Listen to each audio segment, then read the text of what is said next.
falar de cultura organizacional pressupõe que a gente entenda o que é esse fenômeno que existe a partir da interação de seres humanos.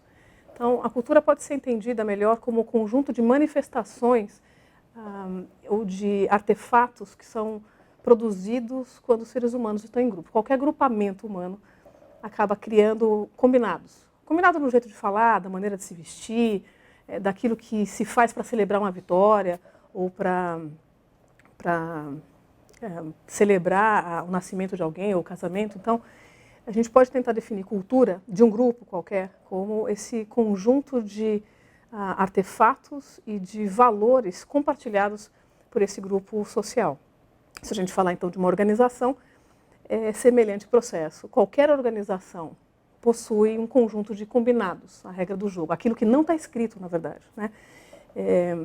Que são as primeiras coisas que a gente aprende quando entra em qualquer organização. Então, de que jeito que a gente tem que se vestir, quais são as coisas que a gente pode falar, quais são os jargões utilizados numa certa unidade. Então, mesmo que a gente esteja da carreira pública há muito tempo, entrar numa unidade nova tem sempre um novo aprendizado da forma como as coisas funcionam ali. Então, essa, às vezes, é a maneira como as pessoas tentam simplificar o entendimento de cultura organizacional. É o jeito de fazer as coisas aqui. Agora, de que forma que a gente consegue identificar a cultura? Aí começa a ser um pouco um exercício quase de investigação. Em todos os lugares, em todos os espaços que você passar dentro de qualquer organização, há indícios do conjunto de valores que norteia as decisões e comportamentos das pessoas deste grupo social. Então, a maneira como as pessoas falam denuncia um modelo mental e o conjunto de valores que elas utilizam para a tomada de decisão. A maneira como as reuniões são conduzidas, se existe ou não transparência nas informações, o tipo de estrutura para a tomada de decisão ou de alocação de poder decisório, todas e quaisquer manifestações dentro de um ambiente organizacional são indícios desse conjunto de valores que são compartilhados pelas pessoas dessa organização. O trabalho, portanto, de tentar identificar a cultura é prestar atenção nesse entorno e tentar separar o que são manifestações mais, eu vou chamar de cosméticas, talvez com uma falta de palavra melhor, ela é muito mais superficial, então mudar a cor da gravata que tem que ser utilizada não vai ofender naquilo que eu acredito, se eu acredito ou não em mérito, mas modificar a maneira como é feita a promoção de uma organização vai bater em cima do valor que aquele grupo compartilha, se é por mérito ou não, se é por tempo de casa ou não. Então, não é tão simples mudar a cultura. A gente consegue, mas primeiro a gente tem que entender qual é o conceito. Então, acho que resumindo é isso. A cultura está presente em todos os momentos na interação dos seres humanos. Então, qualquer tipo de manifestação humana permite que a gente crie esses indícios ou reorganize os indícios para fazer o caminho inverso, né? Quais são os valores que estão sustentando esse conjunto de manifestações.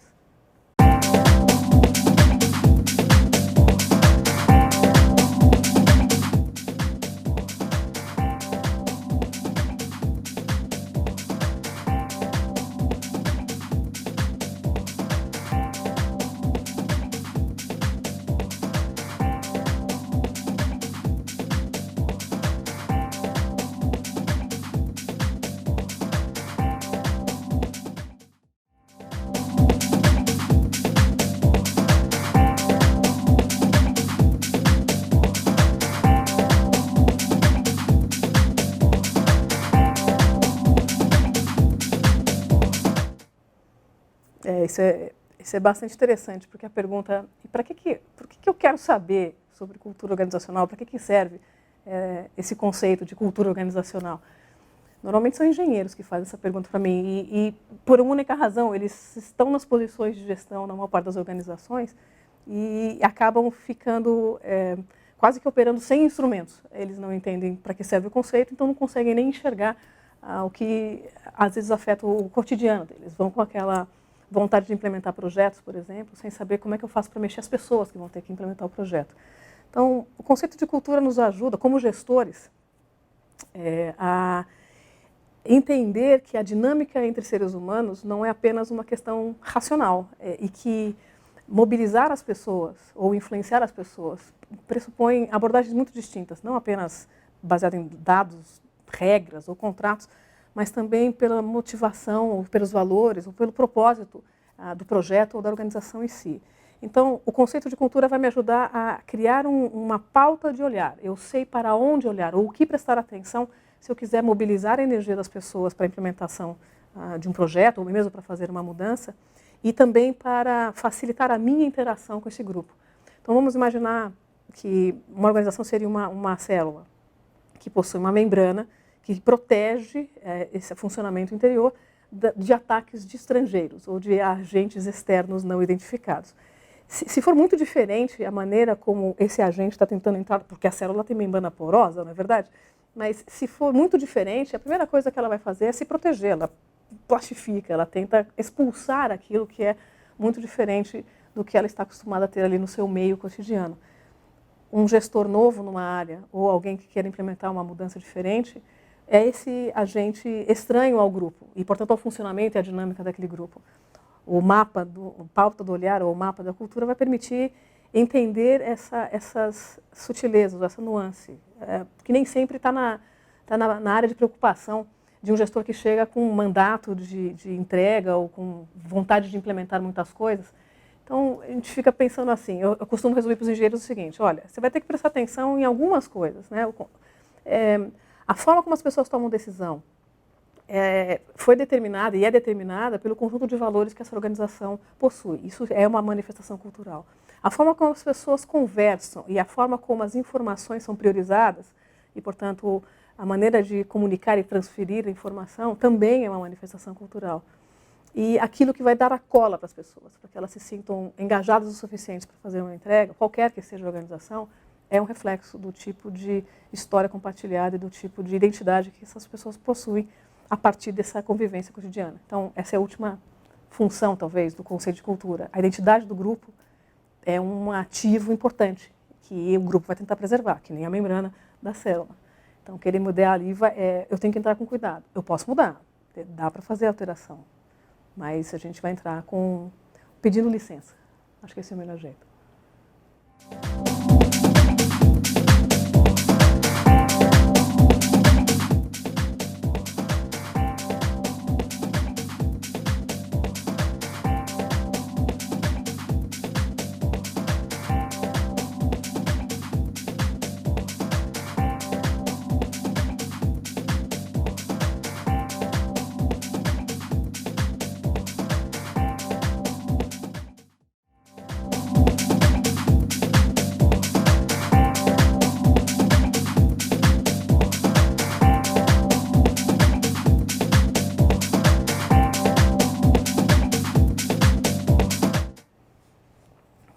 Bom, essa outra preocupação, né, de como é que essa dimensão da estrutura da organização e deste caldo que as pessoas constroem, ou desse conjunto de valores e artefatos compartilhados, que a gente vai chamar daqui para frente de cultura, interagem.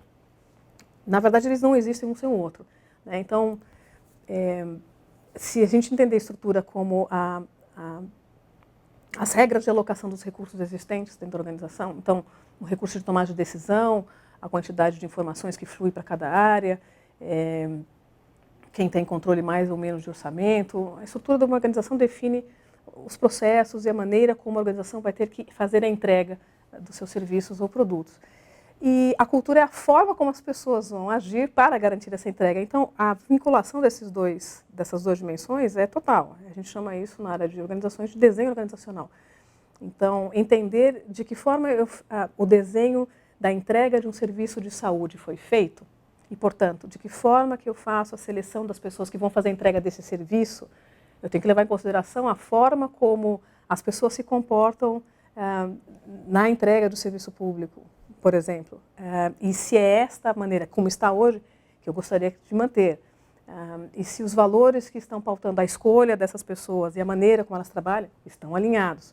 Se houver desalinhamento nesse processo, seja porque o processo não ajuda a entrega ou a manifestação dos valores importantes, ou seja porque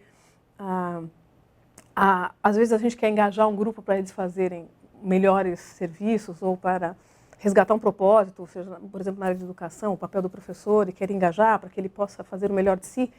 Eu tenho que saber também se eu estou entregando os recursos necessários, se o processo que ele tem para fazer a alocação da grade dele também é adequado. Então, as duas coisas vão ter que andar juntos, se a gente quiser falar em excelência ou em efetividade de qualquer organização.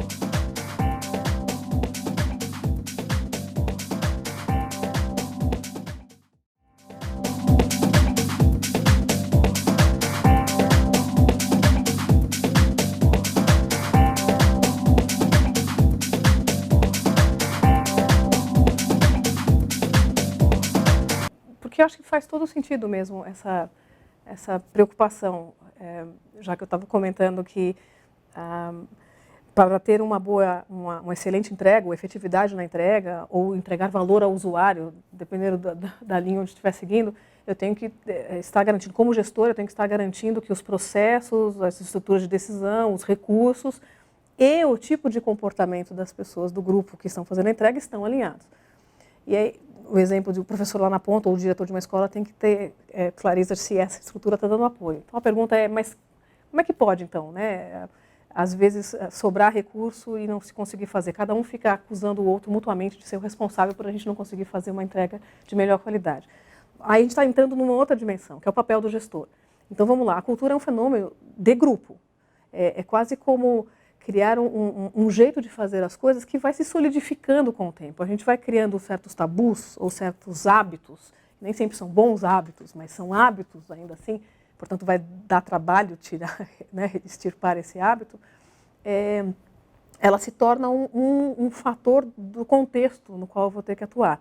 Então, se um diretor recém-empossado numa escola lá na ponta não assume na totalidade o papel que ele tem que desempenhar ali, vai ser muito difícil ele mudar não apenas o comportamento, como trabalhar dentro da estrutura dada para ele dentro do Estado. Então, assim, é claro que se o gestor assume para si a responsabilidade de ser o farol de milha, o modelo de comportamento e utilizar o espaço que lhe é dado para articular melhor a cessão de recursos ou a priorização de obras ou mobilização dos próprios professores, não vai ter quem faça isso por ele. Então não é uma questão da estrutura. A estrutura está dada, o processo está dado, a compra está dada, o formato de licitação, mas a maneira como as pessoas, na posição de gestão, vão desempenhar a sua capacidade de gestão é que vai fazer a diferença nessa entrega. E aí não é uma questão de ter a cultura A ou B, é com a cultura que se tem. Eu gerencio com a cultura. Eu não estou falando que ele vai ter que gerenciar, ele também vai ter que fazer, talvez, escolhas para mudar a maneira como as coisas se comportam, mas ele vai ter que começar a fazer isso. Ele, o gestor, puxar a responsabilidade para protagonizar, e não apenas as mudanças, mas também o tipo de entrega. Então, não é simples porque não está cartilhado. E não faça seguindo essa maneira, porque cada escola tem uma realidade diferente, envolvimento com comunidade diferente, engajamento de professores diferentes. É muito difícil você estar num lugar onde a cultura é de pouca entrega, de baixo comprometimento, de todo mundo querendo sair daquela unidade e você ser empossado para falar, você faça a mudança.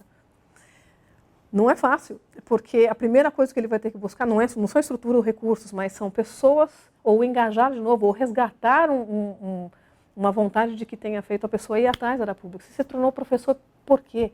Né? Quais são as coisas que estavam na tua cabeça? Teu sonho, talvez. É um processo de engajamento das pessoas para o grupo, para depois tentar fazer a gestão do grupo e dos processos. Então, a gente já está indo na fase 3 de complexidade. A cultura vai ser um dos componentes que ele vai ter que analisar ao entrar na unidade, além da estrutura dos processos e do seu próprio papel.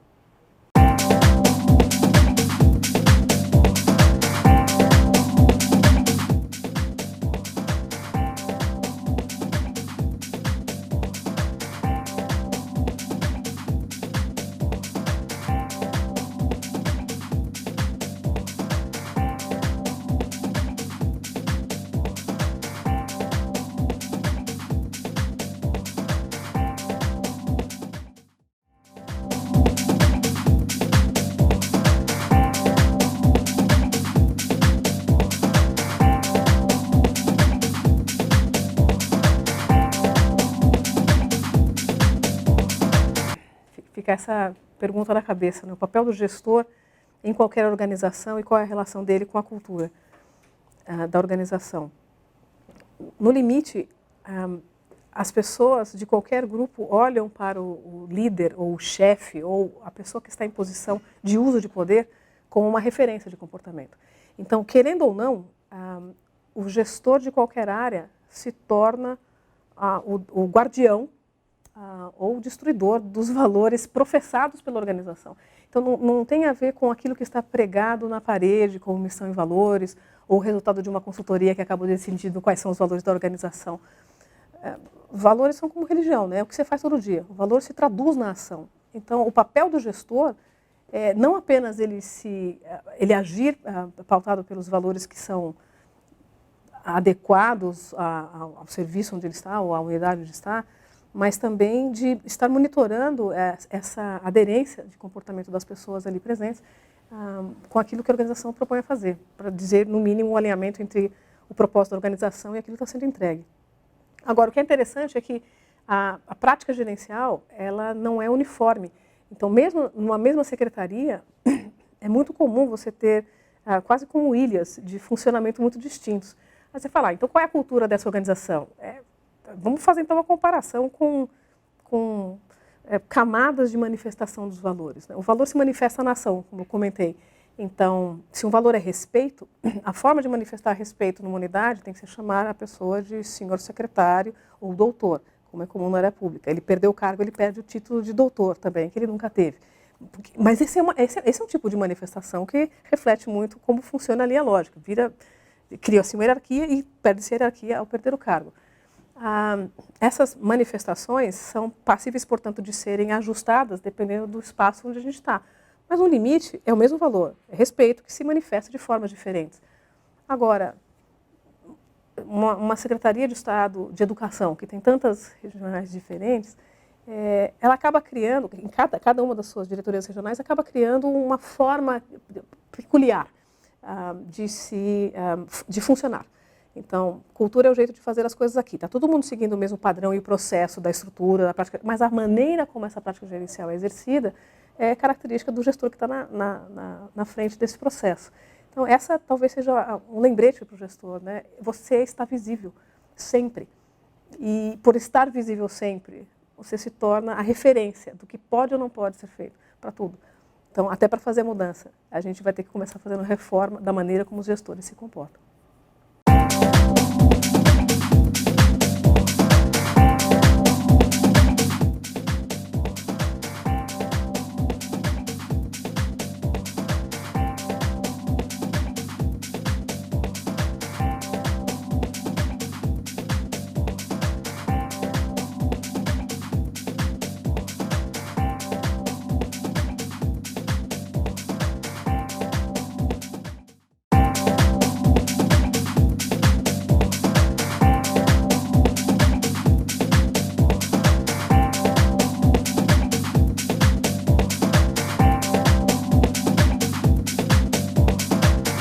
Bom, nós vamos falar agora de ética e de cultura brasileira. Se nós falamos de cultura brasileira, não estamos falando de uma coisa que é histórica, não estamos falando de conceitos gerais e tal, como o conceito de universalismo ou o conceito de particularismo, né?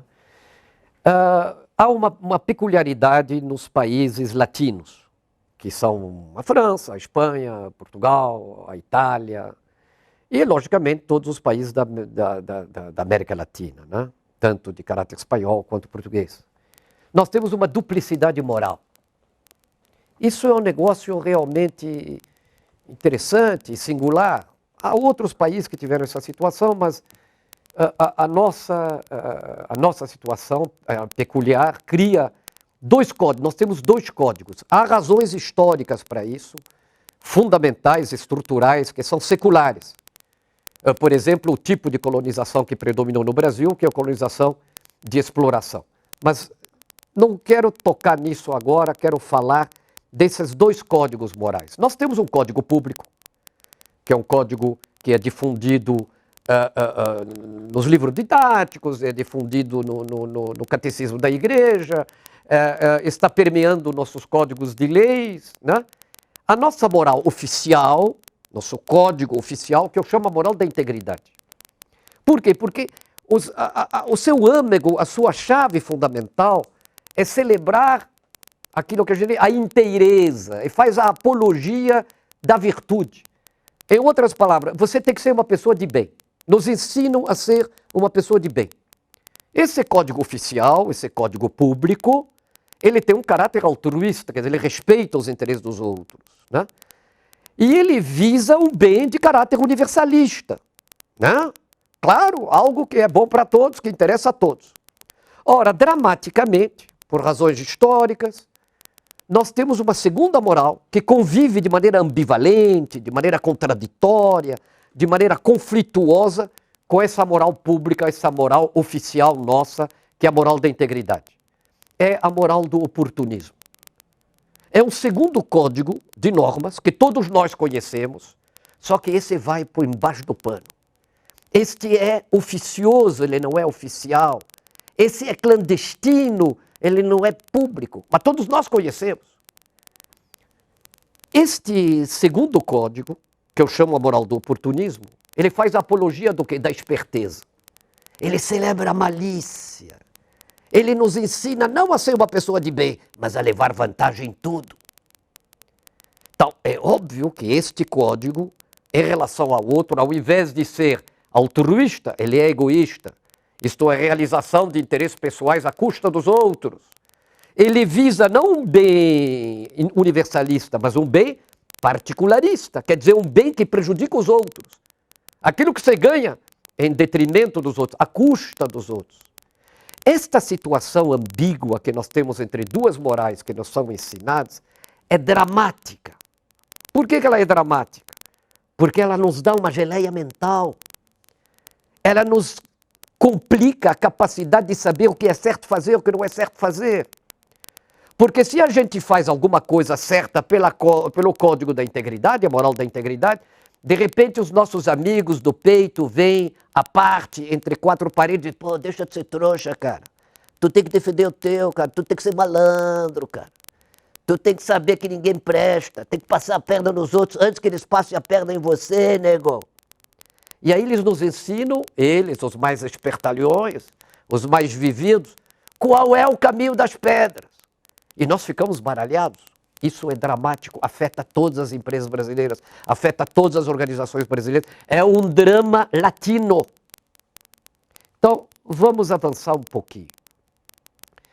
Isto daqui se sustenta, é secular, não é coisa nova, é secular, essa bipartição, essa duplicidade moral, essa ambivalência. Existem situações de blindagem que levam a que isto se repita. Isso se reedite, reforça isso.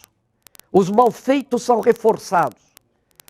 Há três grandes chaves, três grandes mecanismos de reforçar os malfeitos. Um dos mecanismos é aquilo que eu chamo a solidariedade no pecado. Quer dizer, quando alguém é pego com a mão na cumbuca, um amigo, um parente, uma pessoa chegada à nossa, ao invés de nós brigarmos com eles ou romper as relações, coisa que aconteceria, por exemplo, nos Estados Unidos. Lá nos Estados Unidos, os países anglo-saxônicos, eles não têm duas morais, eles têm uma única moral. Por exemplo, nos Estados Unidos é a moral puritana. Se alguém pega com a mão na cumbuca aprontando, as pessoas ao redor rompem relações. Ele fica isolado, estigmatizado. Aqui não. Nós ficamos bravos com o cara. Sabe por quê? Porque ele foi trouxa de ser pego. E nós ensinamos para ele como é que é para não ser pego. Quer dizer, nós passamos a mão na cabelo do cara. Nós somos permissivos, complacentes. Isso significa o quê? Ao invés de desestimular o deslize, nós estamos estimulando o deslize. Isso é um reforço que nós estamos dando para que o mal feito se amplifique, se reedite, né? Ocorra de novo. Segundo mecanismo que reforça, blinda os malfeitos, o que eu chamo a armadilha da hipocrisia. O que é isso? Nós, de boca para fora, somos tudo gente honesta, gente bonita, gente adequada, íntegra, etc. É fingimento público. É moralismo de fachada. Quer dizer, por cima a roupa tá limpa, por baixo a roupa está suja, está fedendo. Entendeu? Essa hipocrisia é grave, uma hipocrisia social generalizada. Hã? Claro que tem sempre as honrosas exceções, felizmente. Qual é o terceiro mecanismo de blindagem? O que eu chamo os eclipses da decência. Que como? O eclipse na decência é quando de repente aparece um cavalo selado, nós monta. E nós dizemos, o que é?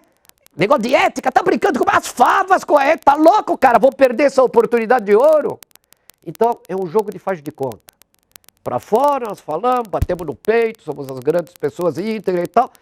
Na vida prática, com os nossos amiguinhos, etc., nós acertamos. Sempre queremos saber qual é a minha parte. Quanto é que eu estou levando nessa? Gravíssimo. Gravíssimo. Precisa trabalhar profissional e cientificamente essas coisas para nós darmos conta desses pepinos. Os padrões culturais brasileiros, além desses três mecanismos que eu comentei, eles são perversos. Em primeiro lugar, a duplicidade moral, essa ambivalência, ela faz com que a esperteza seja banalizada. Há um padrão oculto de normalidade, de tirar proveito dos outros.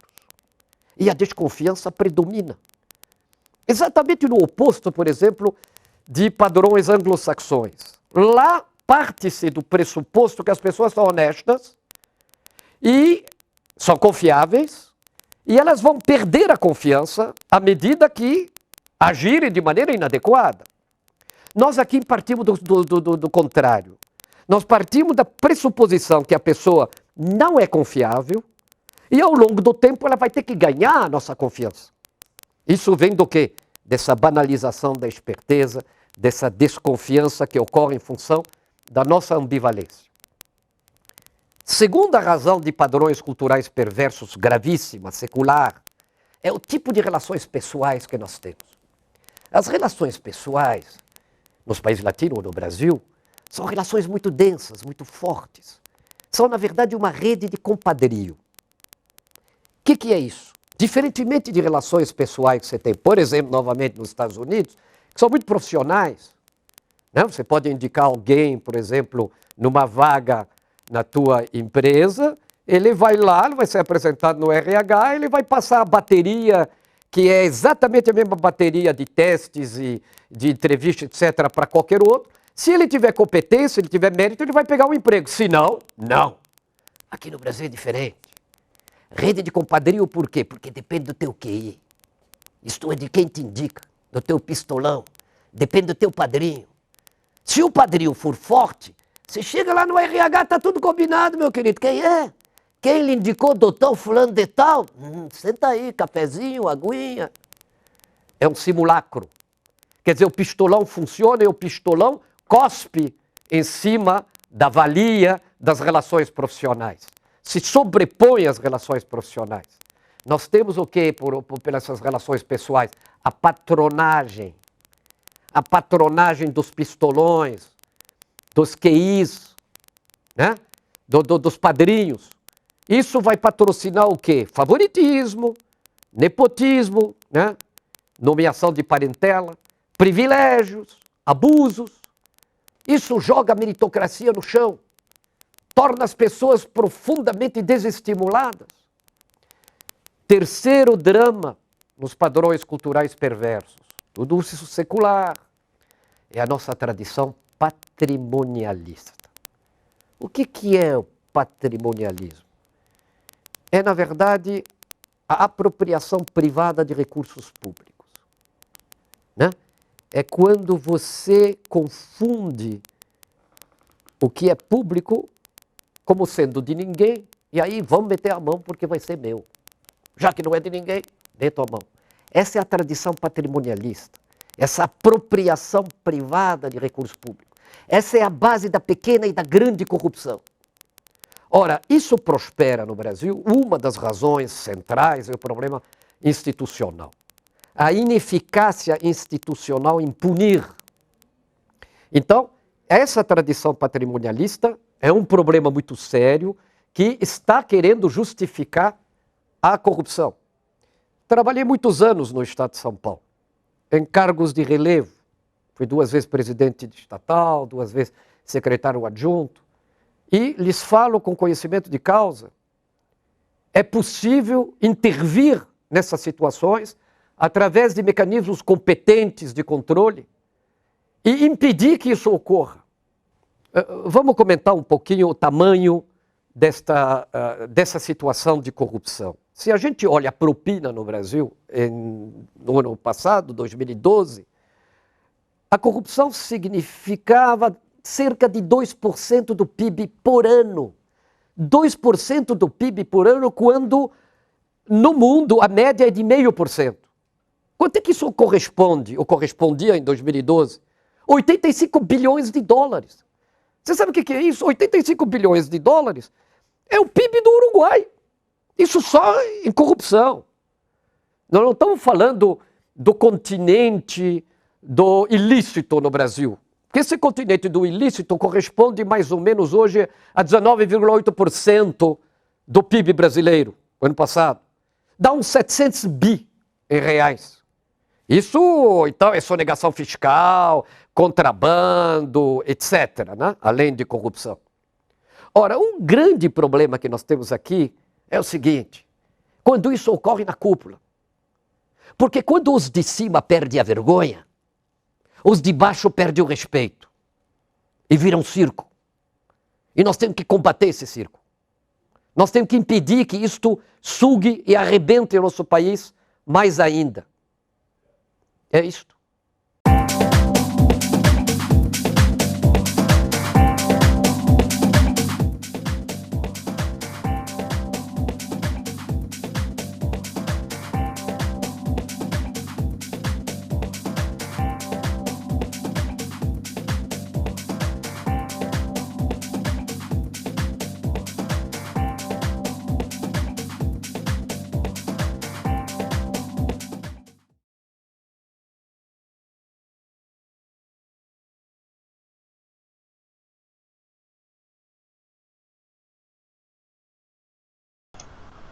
Boa noite a todos.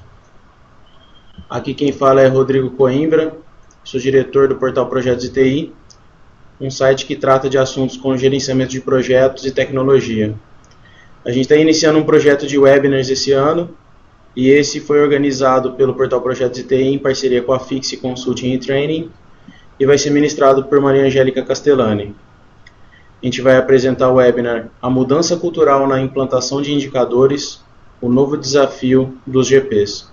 Maria Angélica, é com você. Olá, boa noite. Tudo bem? Está escutando todo mundo bem? Todo mundo está ouvindo bem? Estou vendo aí algumas pessoas que estão comentando. O som está bem, o vídeo está bem. Estão todos aí à vontade, esperando. Ok, bom, estou recebendo as mensagens que está tudo bem, tá? Muito obrigada. Boa noite primeiro. Agradeço principalmente às pessoas do portal Projetos CTI por esta parceria, não? Eles têm trabalhado muito bem, nós praticamos bastante, tá? E eu acho que este será o primeiro de muitos que vamos fazer em parceria, principalmente pela receptividade que teve, tá? Então vamos começar. Já temos agora 91 participantes, tá? E estamos assim muito felizes da iniciativa e de poder compartilhar este momento de conhecimento com todos vocês. Bom, gestão de projetos. Eu acho que muitos de vocês estão no assunto, não? E cada vez precisam melhorar nesse sentido, se aprimorar. E com relação ao assunto de indicadores, existem ainda muitas necessidades de informação ou de experiência, porque as pessoas ainda não têm uma experiência formada ou não existe uma bibliografia que possa estar ajudando. Então, a gestão de projetos está avançando nesse sentido, está necessitando de ajuda em quanto a ferramentas ou a técnicas para poder melhorar essa gestão de projetos. Porque todos nós sabemos que cada vez mais as empresas precisam de projetos, as estratégias precisam de projetos para sua execução, tá? Então, nós temos que estar preparados para justamente poder gerenciar com qualidade, com eficiência, entregando resultados. E dentro dessa gestão, projetos precisam de mudanças, porque as exigências são cada vez maiores, tá? Precisamos de ferramentas, o gestor de projeto precisa conhecer mais de projetos, de estratégia, atuar como um gestor realmente de mudanças para conseguir esses resultados. Perdão, Rodrigo, só uma pergunta. Estou realmente como apresentadora aqui agora ou não? Está faltando algum clique aí técnico?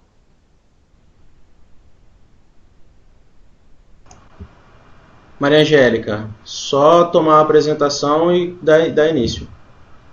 Porque aqui tem uma mensagem: tomar o modo de exibição do apresentador. Isso mesmo? Isso. Estou assumindo como apresentador. Ok. Então tá certo.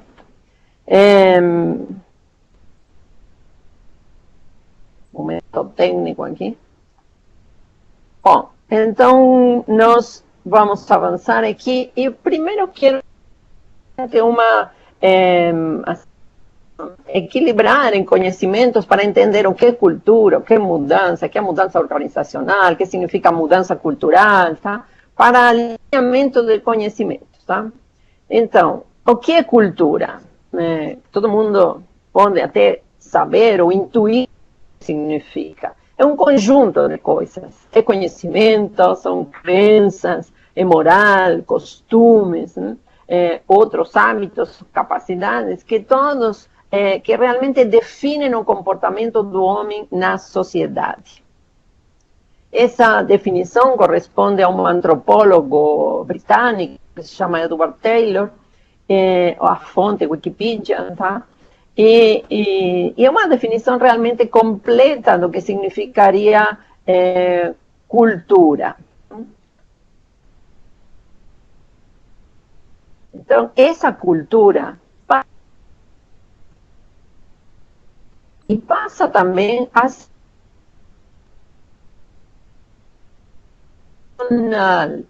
Por quê? Porque nós estamos em um ambiente de pessoas e essas pessoas geram um clima, têm seus símbolos, têm políticas internas e externas que atuam aí, têm princípios, valores morais, comportamentos, ética, tem que conviver. Então, eles também vão gerar uma cultura organizacional imposta, tá? Ou através de determinadas práticas, e podem gerar também uma cultura informal, ou seja, pode existir a cultura formal e uma cultura informal. Através de todos esses conceitos, tá? Essas culturas,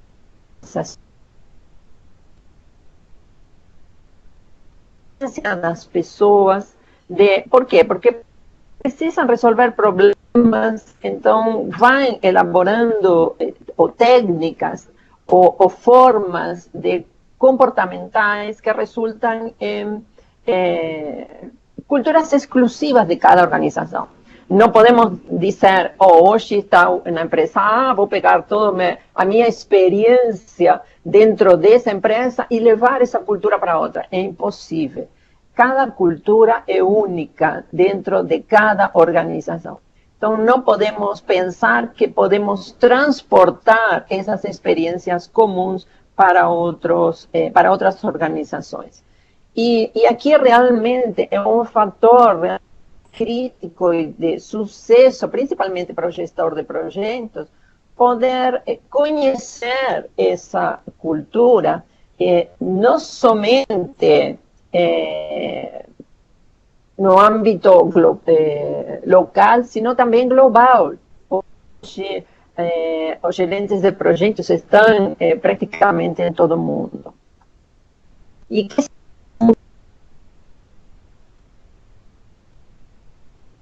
de mudanças. Mudança é uma transformação. É o futuro. Futuro por previsão, por necessidades, porque por desejos, tá? Então, hoje, a mudança é uma das palavras de ordem de todas as empresas. Então, é necessária a mudança. E sem essas mudanças, as empresas não podem sobreviver.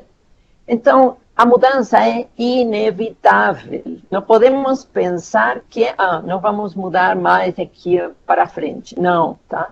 Por quê? Porque os cenários também são imprevisíveis. Ou seja, não podemos imaginar o que vai acontecer no futuro. A tecnologia muda, os mercados mudam, as necessidades das pessoas mudam. Então, essas empresas precisam ter uma cultura de mudança.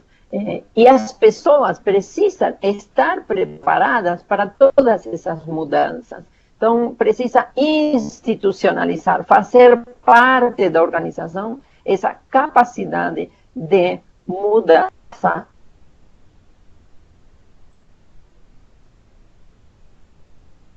E aqui, o que acontece? Essa mudança cultural incorpora novos conceitos, invenções, por exemplo, o Facebook.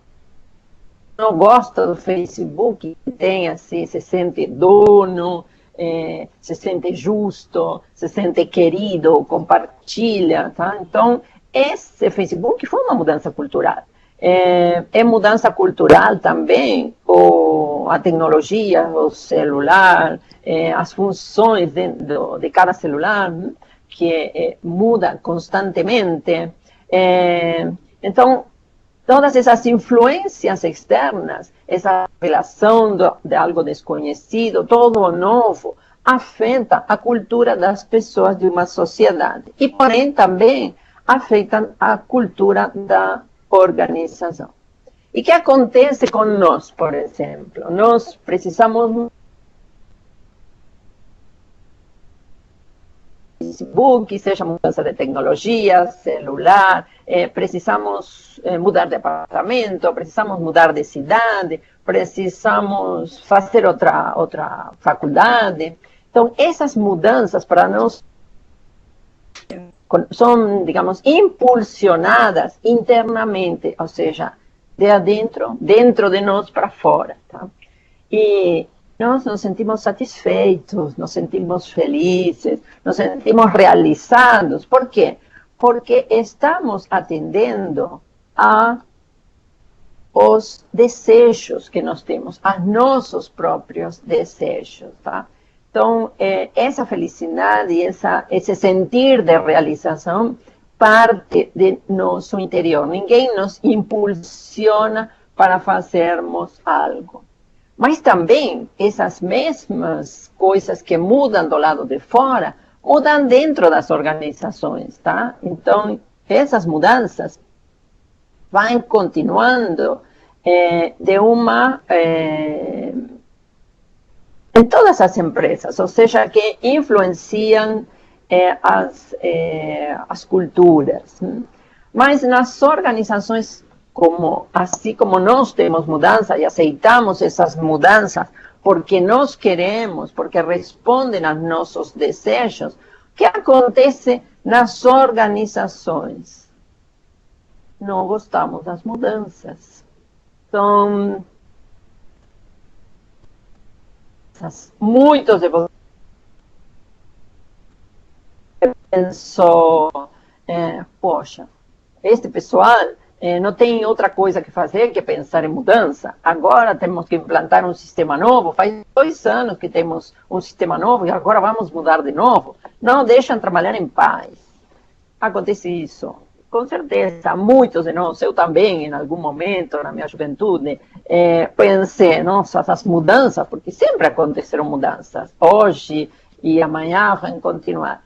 Mas nós gostamos e desejamos as mudanças que não queremos, que nós queremos agora. As mudanças impostas, nós temos resistências, tá? Nós não gostamos das mudanças impostas, por quê? Porque nós preferimos a comunidade, se estamos assim, estamos bem, para que vamos mudar? Então, essas mudanças impostas são as que incomodam e fazem as pessoas resistir, ter medos, se sensibilizar mais umas que outras com as mudanças, e essa resistência natural do novo, que também é uma resistência natural do ser humano. Então, onde colocar nas empresas foco, então? Porque todo mundo sabe que temos que mudar. Quando as empresas vão realizar uma mudança significativa, obviamente todo mundo pensa nas pessoas. Então, o que vamos fazer com as pessoas? Definem metas, definem bônus para conseguir resultados, como vamos conseguir para as pessoas, colocam prêmio à produtividade. Quando esse prêmio à produtividade foi inventado, foi definido há mais de 100 anos atrás, com Taylor, tá? Então, o que acontece? Nós estamos utilizando técnicas de muitos anos atrás, que possivelmente serviam para outro cenário, que estavam orientadas principalmente para pessoas operacionais, pessoas de produção. E hoje temos metas, bônus, prêmios de produtividade para todas o âmbito de uma organização.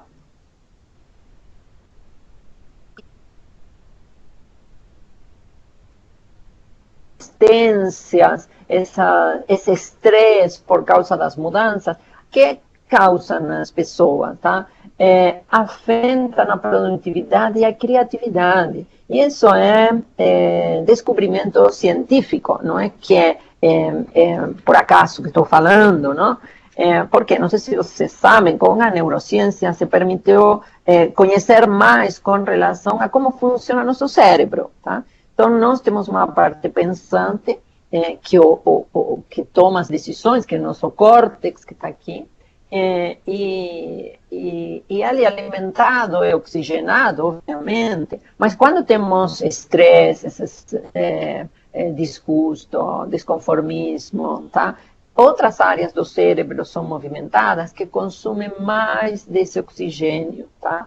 Então, prejudicam a produtividade, a criatividade. Eu acho que vocês mesmo, quando estão com algum problema de estresse ou com algum problema, não conseguem ver as coisas com clareza, não conseguem produzir, não conseguem trabalhar, não conseguem se concentrar. Então, essas consequências prejudicam o desempenho e o bom comportamento das pessoas. E aqui os gestores de projetos, tá? Só para todo mundo estar alinhado, cultura e mudança que acontece numa empresa e nas pessoas quando existe essa mudança. E os gerentes de projetos? Eu sempre falo que o gestor de projetos é um agente de mudanças. Por que agentes de mudanças? Porque os projetos todos implantam mudanças, geram mudanças, seja mudança nos processos, produtos novos, implantação de objetivos estratégicos. Então, seja produto novo, seja processo, todo termina na parte produtiva da organização e afeta a muitas pessoas. Todos os projetos afetam as pessoas e resultados que precisamos gerar com essas pessoas. Então, o gestor de projetos tem aí um desafio realmente muito grande na gestão desse projeto, de conseguir manter o projeto dentro das previsões do planejamento. E o que acontece com este gestor de projeto, que pode ser, por exemplo, um engenheiro mecânico, um engenheiro civil, pode ser um arquiteto, por exemplo, eu, que fiz gestão de projetos, mas venho de uma carreira de matemáticas, tá? Então, eu vi análise matemático, lógica, teoria de conjunto, geometria analítica, análise numéricos, um monte de matérias matemáticas. Não vi uma matéria humana, tá? Então, quando saí para o mercado, obviamente, precisei encontrar ferramentas que me ajudem a lidar com pessoas, tá? Então, aí eu que fui ver o PMBOK, que falava para ser um gestor de projetos.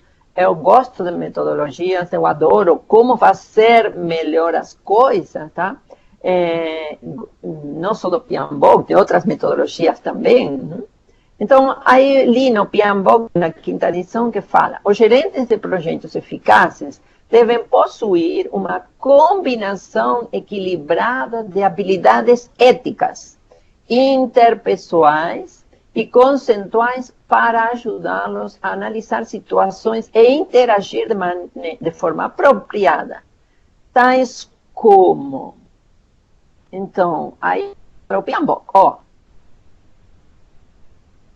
de equipe, motivação, influência, tomada de decisões, consciência política e cultural, o que estávamos falando de cultura, que é um dos fatores mais importantes para a gestão, negociação de confiança, gestão de conflitos e coaching. Ou seja, que nós precisamos fazer uma pós-graduação em psicologia, uma ou 2 ou 3 especializações em pessoas, porque todo em psicologia não conseguimos, certificações, etc, etc, tá? Então, assim, será que precisamos realmente de tudo isso? Por quê? Porque nós precisamos de resultados, nós precisamos mudar as pessoas, tá? E o que eu realmente vou apresentar aqui para vocês são um conjunto de fatores ou de valores, tá? Que podem ser desenvolvidos ou melhorados, quebrando alguns paradigmas, tá? Então, vendo as coisas desde outro ponto de vista. Por exemplo, se nós falamos de tecnologia, nos últimos 30 anos, a tecnologia mudou horrores. Realmente mudou muito. Nos influencia em todas nossas ações, praticamente. Dependemos muito da tecnologia, dependemos da internet, do celular, constantemente mais tecnologia invade nossa vida. Agora eu pergunto, a gestão administrativa, a gestão de administração, a gestão, quanto mudou nos últimos 30 anos? Estamos falando de prêmio de produtividade que o Taylor implantou lá no ano 1900, mais de 100 anos, e estamos ainda utilizando essa técnica. Então, fazendo algumas leituras e também da minha experiência, eu posso falar para vocês que para uma cultura de indicadores, precisamos resolver, ou precisamos considerar realmente como um desafio. Não sei se é possível apresentar o enquete, Rodrigo.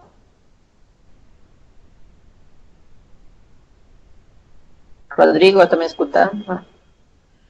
Umas perguntas para vocês, tá? Responder aí, é só clicar na opção. Qual a situação sua ou da sua empresa com relação à implantação de indicadores? Já implantaram, o processo está em processo, fazendo melhorias, planejando, não se pensou ainda, queremos saber mais. Ou seja, tem realmente está em processo de implantação, muito bem. Tá, vamos deixar mais um pouquinho para saber os valores. Falta muitas pessoas aí votar. É possível que todo mundo vote.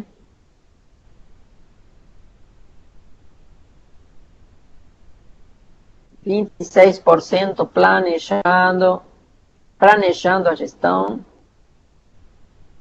A menor já implantaram, fazendo melhorias também. Bom, realmente, ainda mais planejando a gestão por indicadores, ainda não foi implantado. Ou seja, 14% de 120 pessoas, mais ou menos 12, 15 pessoas, menos de 20 estão nessa situação. Ok, Rodrigo, vou assumir novamente a apresentação, tá? Pode fechar a enquete.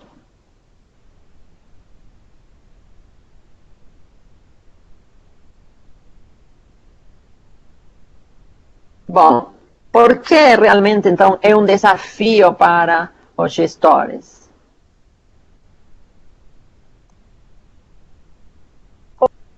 A gestão de indicadores, principalmente, precisa das pessoas, precisam as pessoas entender para que estão fazendo isso e precisa justamente do comportamento mais que dos projetos ou dos processos. E dentro desse comportamento, nós temos vários fatores, tá? Por exemplo, os componentes sociais são os principais influenciadores no comportamento humano, e entre eles está a motivação e o comprometimento. E considerando que realmente todos nós somos seres humanos e não recursos, as pessoas têm emoções, têm experiências. Por exemplo, se imaginam uma vida sem emoção. Não temos emoção, ou seja, eu acho que a emoção hoje é um dos principais fatores dos problemas entre as pessoas. Problemas de relacionamento, no desempenho, é tudo, tá? E um dos, digamos, desafios de todos é poder controlar essas emoções. Imagina você no trânsito, alguma pessoa fechou você quase bateu com o ônibus, quase teve problema de acidente, aí você alcança o carro que fechou você e pergunta para ele: "Ô, meu amigo, sua mãe está bem?" Aí o outro cara responde: "Teve uns probleminhas a semana passada, mas agora melhorou." Tá bom, então manda um abraço para ela. Sim. Sinceramente, isso não acontece, não? As pessoas têm reações fortes, têm emoções fortes e expressam e mostram essas emoções, não dominam em determinados casos. Então, assim seja na rua, no escritório, em casa, nós liberamos todas as emoções e essas são a origem da maioria nos indicadores. Onde vou implantar indicadores dentro da organização? Eu posso estar aplicando na execução da estratégia, eu posso estar aplicando através de um conjunto de projetos para estar verificando nosso desempenho, mas assim, não significa indicadores que vou controlar as pessoas. Eu preciso saber onde precisamos melhorar. Por quê? Porque se eu implanto uma cultura de mudança, eu tenho que saber justamente o que eu preciso mudar para uma empresa ou para meu projeto melhorar ou uma empresa se manter no mercado. Saber onde tem os pontos fracos, onde estão os problemas. Então, eu posso estar colocando indicadores para medir o sucesso dentro da minha gestão do projeto, o sucesso do projeto em si, o sucesso do produto que está gerando, produto ou serviço, o resultado que está no meu projeto. E, obviamente, eu tenho que também pensar o depois do projeto. Tá? se realmente estou entregando valor e benefício para o mercado, para o meu cliente, para meus stakeholders.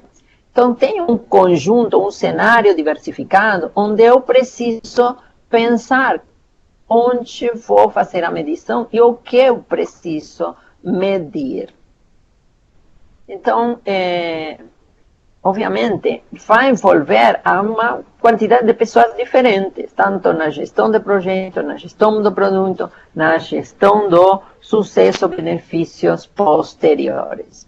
Um conjunto de indicadores que tem que ser desenvolvidos não isoladamente, sino que tem que envolver a todas as pessoas. E pelas atividades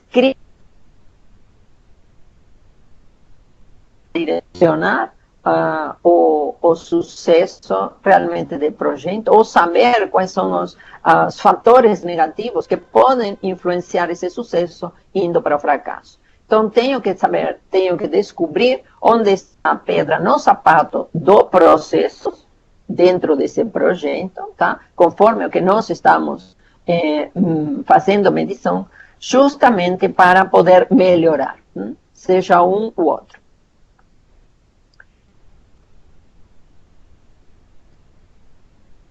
Como característica principal, um propósito. Tá? As pessoas têm que saber para que está esse projeto. Por que vamos implantar uma cultura de indicadores? Por que vamos executar todo um projeto de melhoria, de implantação de indicadores para saber como estamos funcionando? Tem que saber e realmente sentir paixão por esse resultado. Essa energia, digamos, tem que ser a propulsora da motivação e a que vai ajudar a gerar resultados, tá?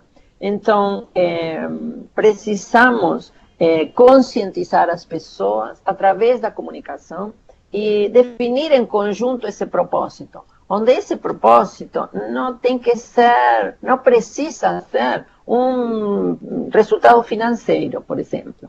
Hoje, as pessoas e a nova força laboral que está entrando no mercado não tem como objetivo principal o financeiro.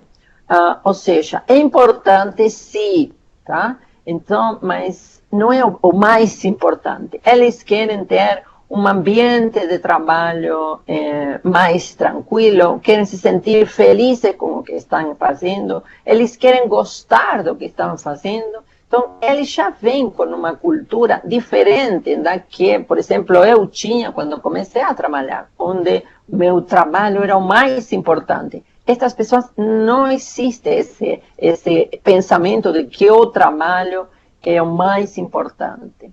Então, eles precisam ter um objetivo e estar cientes e gostar desse propósito, para que se faz e participar principalmente da definição desse propósito. Pode ser também uma causa nobre, ou seja, posso estar associando esse projeto a algum projeto que seja um resultado de uma responsabilidade social, ou estou fazendo um benefício para quem ou para quem, tá? Então, as pessoas vão se sentir mais felizes quando estejam cientes e concordem e gostem do propósito definido para esse projeto de implantação. Outra característica é que funcionar realmente com individualismos. Não se vai premiar as pessoas, ou elas não vão ser punidas. Todo vai ser um resultado de uma junção de fatores que vão funcionar juntos, tá? E onde as pessoas e as interações, tá, são mais importantes que os processos e ferramentas. Ou seja, obviamente, preciso dar atenção a essas pessoas preciso energizar de alguma forma com esse propósito e todos funcionando juntos, tá? Onde a comunicação vai ser um fator-chave, a transparência nessa comunicação, que todo mundo conheça e saiba o que está fazendo e por que está fazendo, tá? Tem que entender os indicadores, o processo de cada um dos indicadores, objetivos dos indicadores, né? As metas desses indicadores e realmente quais seriam as ações, previamente, antes de começar, as ações associadas a cada indicador. E que eles não foram definidos para punir pessoas, tá? Nós temos que ter claro isso para eles, porque precisamos encontrar um ambiente de colaboração para isso, tá? E é uma colaboração para crescimento. O propósito pode ser um desenvolvimento profissional, uma melhoria, um crescimento. Então, isso tem que funcionar realmente como uma equipe, com total transparência de tudo que vai ser feito e as ações que vão ser feitas. E não que o objetivo é realmente punir as pessoas. Outro aspecto,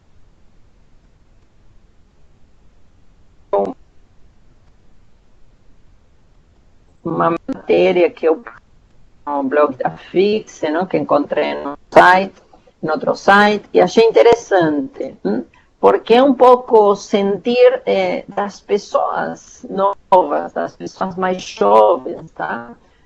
Não sempre buscávamos possivelmente a felicidade ou a excelência no final da viagem, no destino, tá? E eles não, eles veem a excelência como uma viagem, então começam a pensar diferente. Ou seja, a perfeição, por exemplo, é querer ter razão, e a excelência é estar disposto a estar equivocado, tá? A excelência é confiar, a excelência é natural, é espontânea, é poder, tá? A excelência é assumir o risco. Na verdade, é assim, é uma mudança cultural muito grande pensar da mesma forma que nós pensávamos em outra época, tá? Em outros momentos. Então, acho interessante isso, porque eles eles querem se sentir felizes trabalhando. E às vezes saem das empresas e não têm tanto interesse na parte financeira, eles veem principalmente a satisfação e digamos, se sentir felizes com o que estão fazendo, tá? Então, a obrigação do gestor do projeto é realmente humanizar as atividades que as pessoas fazem, tá? Então, ser mais humanos e olhar mais para isso. Autonomia. As pessoas não são recursos. As pessoas realmente são pessoas que trabalham juntas, que conseguem resultados, e não são partes de uma máquina que tem que funcionar, que é a organização. Então, as pessoas precisam se sentir identificadas com o que estão fazendo, saber para que estão fazendo, ser consideradas, ter certa autonomia, que não seria individualismo, tá? Não seria independência, são duas coisas diferentes. Eu posso ter autonomia para determinadas decisões, tá? Aqui estou vendo algumas perguntas.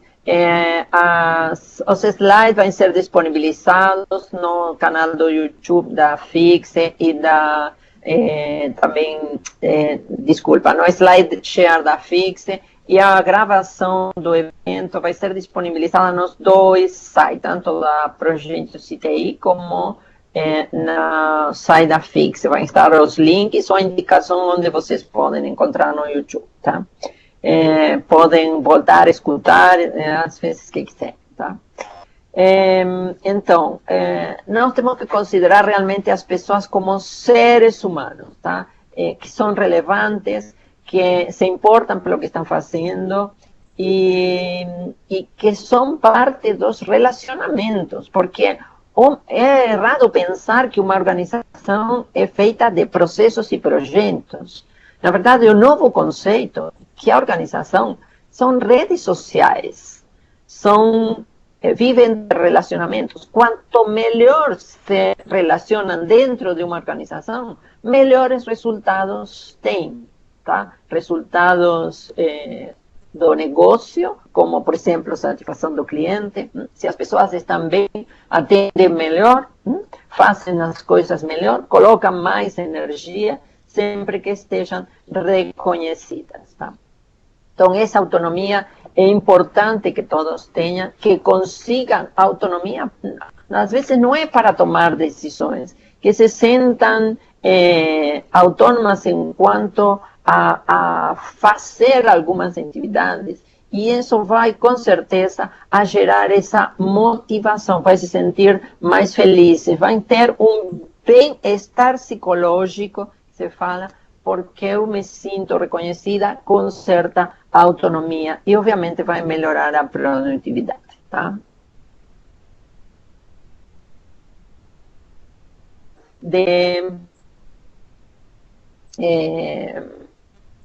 Dessa motivação, tá?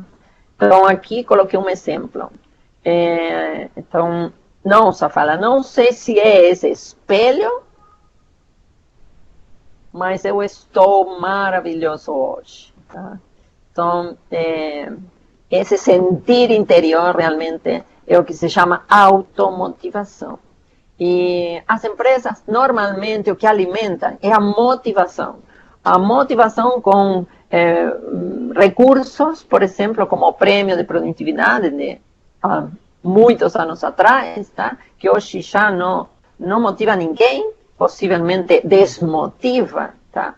Então, precisamos gerar essa automotivação para conseguir ambientes mais agradáveis com melhores resultados. Que essa força interior, nós temos a motivação intrínseca, que é a que nasce de nós, e a motivação extrínseca, que são impostas. Então, o que acontece? As empresas começam a trabalhar motivação. Quando tem problemas com pessoas, às vezes, ou chegam à demissão, ou quando não conseguem resolver, chamam alguma consultoria de recursos humanos, tá? Ou um coaching, para resolver os problemas. Aí fazem vários tipos de atividades relacionadas com melhorar essa motivação. Um pouco falso, diria, porque eles depois vão embora e voltam a estar zero. Então, tentam assim, semear a motivação nas pessoas, mas não é uma injeção na veia, ou seja, que eu estou fazendo. Eu preciso arrancar essa motivação intrínseca das pessoas, fazendo coisas que realmente os motivem, como dar autonomia, definir um propósito, reconhecimento, se sentir parte desse funcionamento e não um executor simplesmente, uma pessoa que pode participar. Então, esse desenvolvimento da automotivação vai ser um dos diferenciais, principalmente do resultado com o gestor de projetos.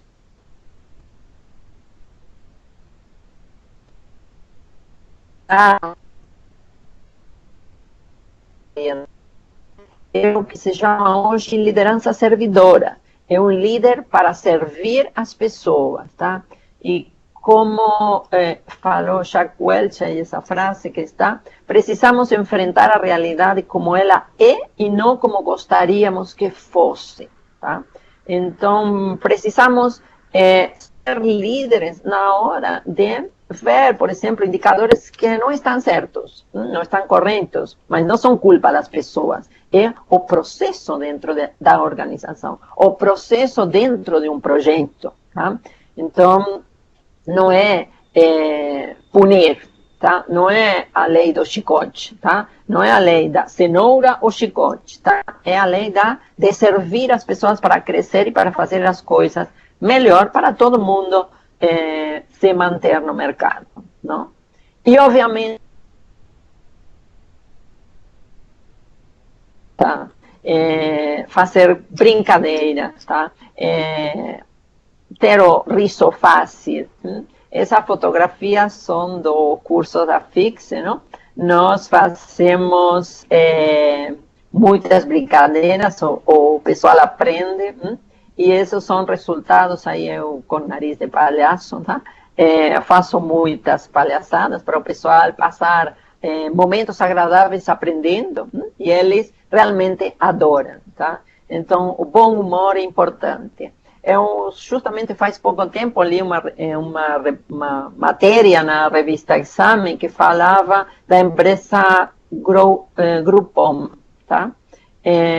Realmente não sei o que fazem, sei que trabalham com tecnologia, mas comentavam que tem um dia no mês, que normalmente é sexta-feira, que fazem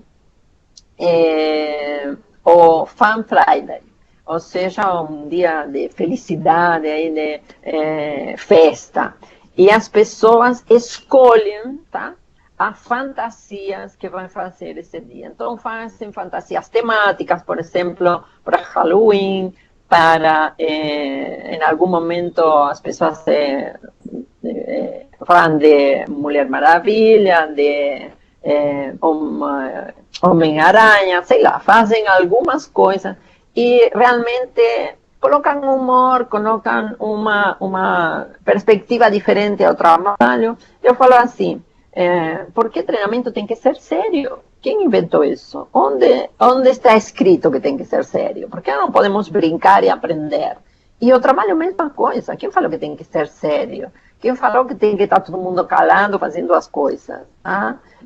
Porque não posso estar fazendo coisas que me fazem bem e que me ajudam a produzir, a gerar resultados, a me sentir satisfeito com o que estou fazendo. Então, muito bom humor sempre, justamente para manter equilíbrio entre as exigências das organizações, as exigências do gestor do projeto com as suas equipes, tá? Então, aqui o conjunto de valores que tem que continuar explorando, como respeito, diálogo, confiança, propósito, excelência, autonomia responsável, de como ajudar as pessoas a desenvolver isso, principalmente com honestidade. O que acontece com os indicadores? Como aconteceu comigo uma certa vez, tá? Eu tinha um business intelligence com vários indicadores aí, verdes, amarelos, vermelhos, obviamente os projetos tinham, tá? Então, uma das pessoas a quem eu apresentava indicador, Maria Angélica, por que está vermelho? E eu expliquei por isso, mostrei informação, mostrei dados, e aí me fala, mas eu acho que não deveria estar vermelho. Não dá para pôr um verdinho aí? Então, assim, gente, precisamos de honestidade. Porque se nós estamos medindo para saber onde temos os problemas para melhorar, não podemos mentir com os indicadores, tá? E às vezes, por que se mentem com os indicadores? Porque tem bônus associados a resultados, a atingir metas, tá? E se não atingem essas metas, perdem um bônus. Então, o mais fácil é mentir. E aí, entendeu? Então, decepção, realmente você se sente, estou fazendo isso para quê, não? Para que estou fazendo aqui, não? Muitos de vocês se perguntam, não? Para que todo esse esforço de definição, de montar equipe, de colocar a cultura de indicadores, para que depois, por causa de um bônus, você tenha que mostrar um resultado que não é verdadeiro. Então, tem que insistir no assunto honestidade e muitas vezes não fazer o que as pessoas pedem para você por essas causas. Às vezes é possível, às vezes não, tá? Mas assim, eu às vezes pensei, ao invés de colocar nos indicadores estratégicos verde, amarelo e vermelho, tá? Colocar 3 tons de verde, tá? Um verde clarinho, tá? um verde um pouquinho mais escuro e um verde bem escuro, tá? Então, se está tudo bem, é verde ou escuro. Se está mais ou menos, é um verde clarinho. Então, assim, as pessoas psicologicamente estão vendo que sempre está tudo verde, não? Mas é uma brincadeira, mas às vezes as pessoas buscam isso, tá? E por que precisamos desenvolver todos estes valores? Porque nós vamos ter menos necessidade de coaching, de saber resolver conflitos, de precisar motivar as pessoas, ou seja, vamos poupar tempo em outras coisas se nós conseguimos este conjunto de valores, esse reconhecimento às pessoas, essa qualidade, essa comunicação e feedback positivo, tá? Ou seja, precisamos aprender a dar feedback. Feedback não é o mal que estamos fazendo, senão todo o contrário, é melhorar o que estamos fazendo bem, tá? E por que tudo isso precisamos? Porque nós temos ambientes de incerteza, temos ambientes cada vez mais complexos, temos ambientes de imprevisibilidade. Então, o futuro é uma caixa de surpresas. Então, precisamos desenvolver todo esse conjunto dessas, principalmente o gestor de projetos, essas habilidades para lidar melhor com as pessoas, para conseguir um trabalho, uma vida, digamos assim, laboral mais agradável, com maior prazer, que realmente tenha valor, tá? Que vale a pena e que se sintam felizes e realizados, que em definitiva é isso o que o ser humano sempre procura. E precisa, para conseguir isso, quebrar esses paradigmas. E essa quebra de paradigma começa na cabeça nossa, na cabeça de cada um de vocês, se convencendo que realmente essas atitudes são as positivas, que vão gerar mais resultados e mais satisfação, tá? E que esses valores são um dos principais valores para conseguir sucesso dentro de um projeto de implantação de indicadores. Então, quebrar paradigmas, deixar o velho para trás e ir para coisas novas. Não significa que depois deste webinar vocês vão conseguir se desenvolver, digamos, com as novos valores, senão que precisam explorar, precisam praticar, precisam ter experiência, sair realmente da zona de conforto e profundizar esses conhecimentos com leituras e com práticas, tá? Que mais aqui?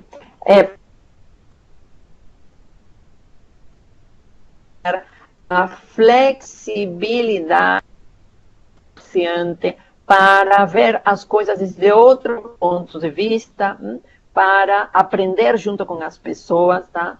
E para conseguir a qualidade de vida. E encontrar os caminhos que levem a realmente o sucesso de projetos, tanto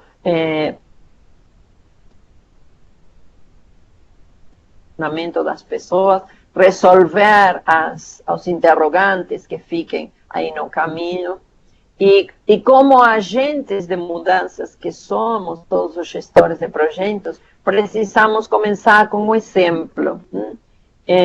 Se o elefante é grande, ou seja, se a minha empresa é um elefante grande, com certeza nós pensamos, não vou conseguir mover esse elefante. Mas começa pequeno, começa com seus projetos, comecem no seu ambiente, comecem mostrando que é possível fazer isso, melhorando, tratando de fazer as coisas cada vez melhor. Empresas grandes, com certeza, não vão mudar nunca. Por quê?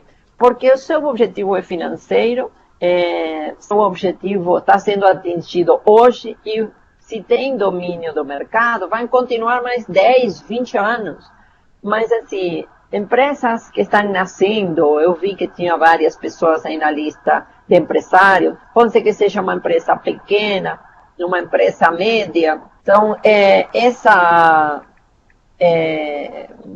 digamos, essa cultura pode ser feita, tá? É possível fazer. Então,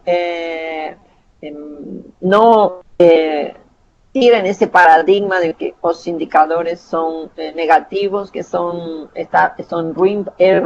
ruins para as pessoas, todo o contrário.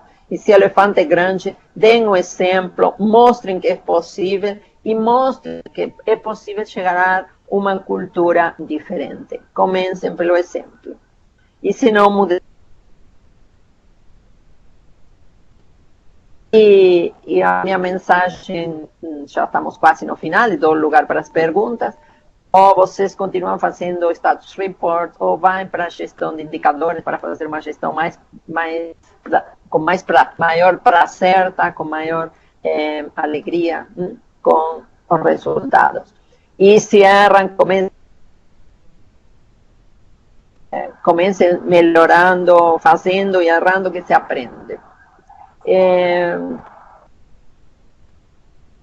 Essa aí para todos os presentes em este webinar, que agora em poucos instantes vou anunciar.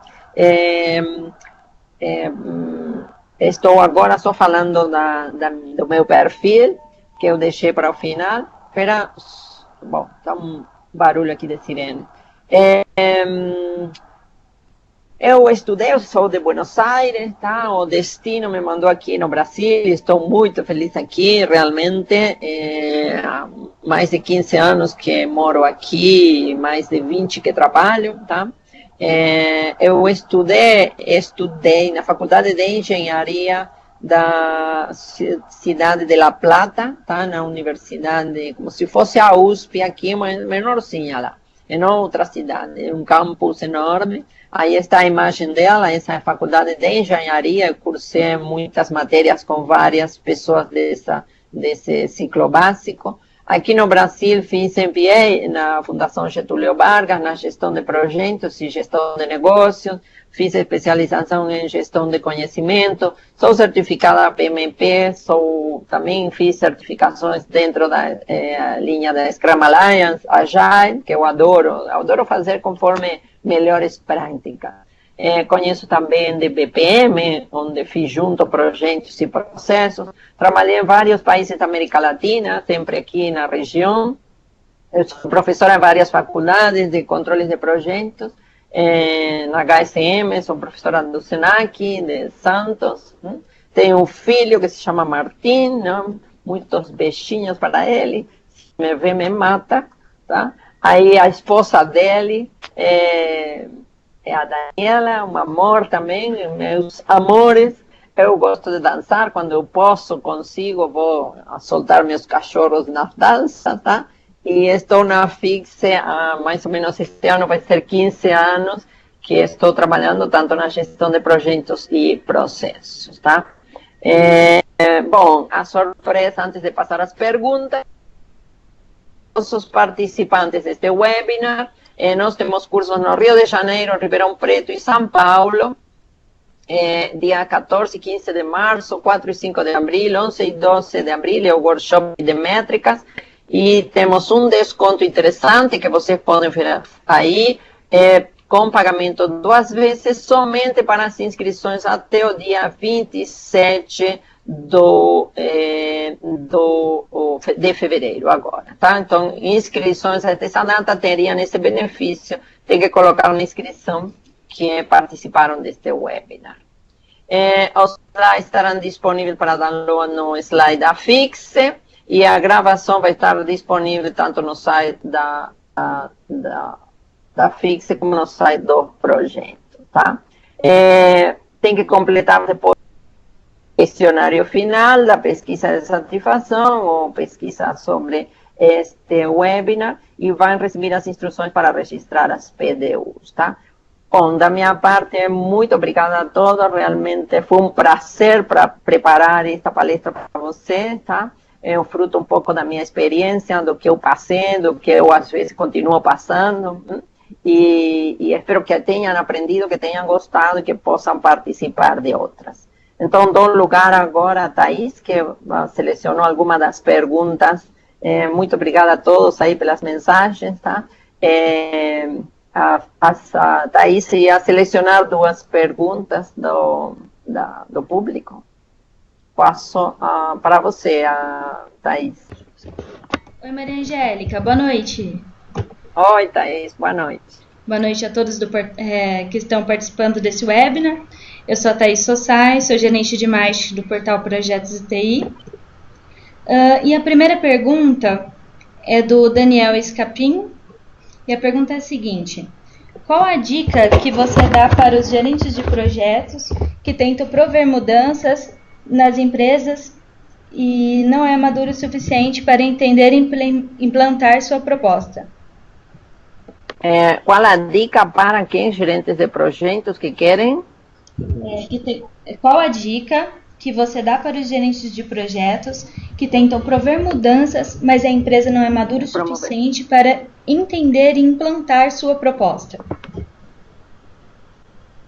Qual a dica? Eu não sei se você vai gostar, tá? Se a empresa não está preparada para mudanças, essa empresa vai morrer no curto prazo, tá? Então, começa a buscar emprego em outra empresa. Se a empresa não está aberta para mudanças, obviamente, e não tem cultura de gestão de projetos, foge, tá? É assim mesmo, gente. Onde não querem mudar, não existe futuro. Não, que empresa não quer mudar hoje, tá? Precisa mudar para sobreviver, tá? Então, se você não quer mudar, se você se adapta, você vai morrer junto, tá? Então, precisa buscar alguma coisa que dê satisfação para você, que consiga você crescer, que consiga melhorar e consiga dar o melhor de você para benefício de alguém, tá? E não ficar assim, retrocedendo, porque você está indo para trás, não? Então, começa a fazer sua campanha de saída aí. Obrigado. Outra pergunta. Mais uma. Temos uma pergunta do Júlio César Godoy. Quando falamos em indicadores, estamos falando de uma métrica mensurável e confiável, mas muitas delas são qualitativas. Como fazer para que essas métricas sejam de fato confiáveis e não viciadas, baseadas nas expectativas dos gestores? Bom, confiança é um dos fatores aí que eu coloquei também, não? Que tem que ser desenvolvidas.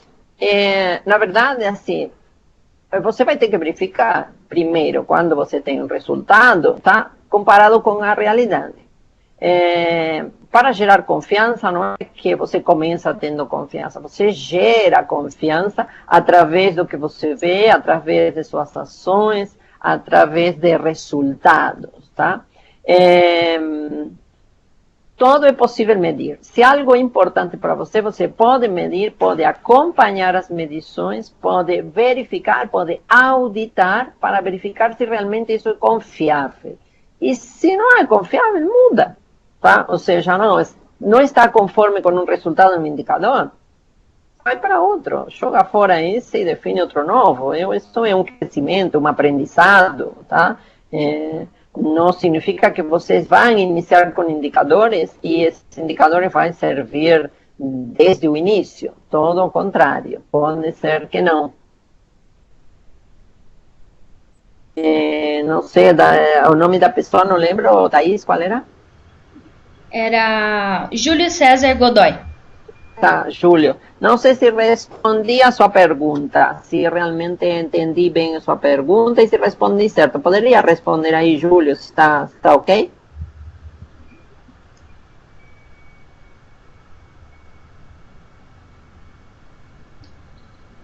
Ele já foi embora.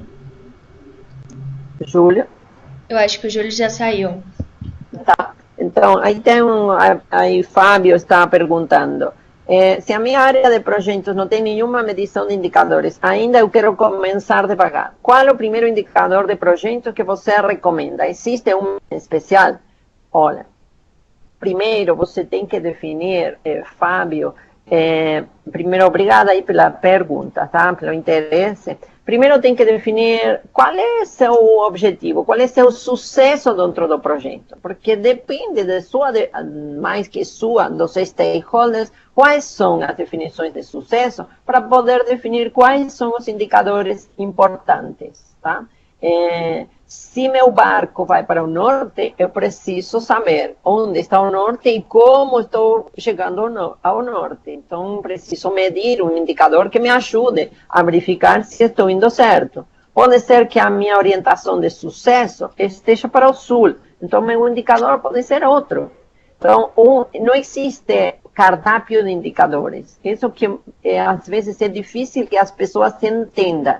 Existe metodologia para definir indicadores. Vocês podem se inspirar em alguma lista de indicadores, mas não significa que o que serviu para um projeto serva para outro. Tá? Podem ter 10 indicadores diferentes para 10 projetos diferentes. O importante é começar pequeno, tá? A utilizar essa metodologia e ir aprendendo com os métodos de medições que existem, que podem ser utilizados. Não é receita, perfeito, Isabela, é isso mesmo. Isso que é difícil que as pessoas se entendam, porque é uma cultura, está dentro da cultura de indicadores. O que serve para um projeto como indicador pode não servir para outro. O que serve para uma empresa não serve para outra. Porque às vezes me perguntam, quais são os indicadores estratégicos? Eu pergunto, qual é a sua estratégia? Não sei. Tá? Depende da sua estratégia, onde quer ir, em quanto tempo. Quero crescer, então será um indicador. Outro, por exemplo, quer melhorar a satisfação do cliente, vai ser outro indicador. Então, depende da minha definição de sucesso em consenso com os stakeholders, que eu consigo definir quais são os indicadores que vão me orientar se estou no caminho certo ou se não estou no caminho certo. Tá? Então, preciso encontrar esse norte primeiro e definir os indicadores depois. Para que esses indicadores que vão fazer parte da bússola, que vai me orientar para isso. Tá? Bom, já nos passamos 6 minutinhos no meu relógio aqui, tá? O pessoal ainda estamos em 124 pessoas, praticamente 4 ou 5 acho que saíram, tá? Uma medição adequada. Bom, deixem as perguntas, eu vou responder para todos.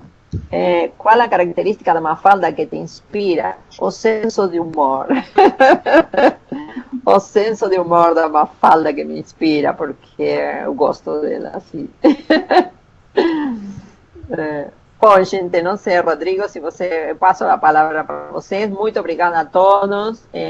Muito obrigada pelo interesse, pelas perguntas, pela permanência aqui na sala depois das 9 horas, tá? Estou muito feliz e muita sorte e sucesso para todos, tá? Um abraço. Obrigado, Maria Angélica. Pessoal, boa noite. Obrigado por ter participado. Esse projeto que a gente está tendo de webinar, a gente está começando agora. Eu gostaria também de convidar vocês para o próximo webinar no mês que vem, dia 20/3 às 20 horas, onde a gente vai falar sobre monitoramento e controle do ambiente de TI, como gerenciar com baixo custo e eficiência. O palestrante Jorge Pretel, especialista Microsoft.